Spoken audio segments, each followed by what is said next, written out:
But see, after I got called to the church, Fred had me to come back down to Birmingham to work with the civil rights stuff. And Dr. King was with us now. And he wanted to come and set up a chapter called KCLC, Kentucky Christian Leadership Conference. He wanted to get chapters set up all over the United States. But none of the fellows wanted to identify with King, not then. Because, you know, they bum your church up, but they ain't going how to do anything if you. So, I know that King wanted to do it, and I know the rest of them was a little scared to fool with it.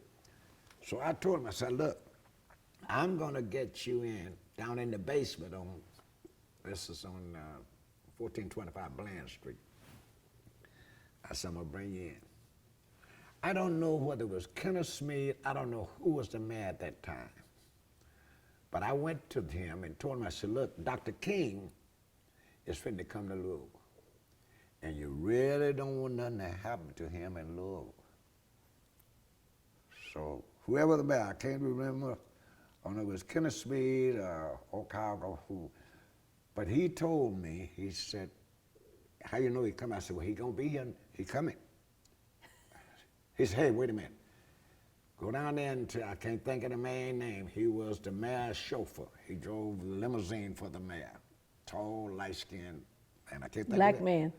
Black man, but he was the chauffeur. He said, tell him to go out there and get him. So we went to the airport in the limousine, the mayor's limousine, brought him up on the hill, slipped him in, down in the basement.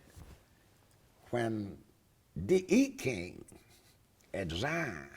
Oh, A.D. King, his brother. Not A.D. There's another King. It was D.E. King. D.E. King was the pastor of Zion Baptist.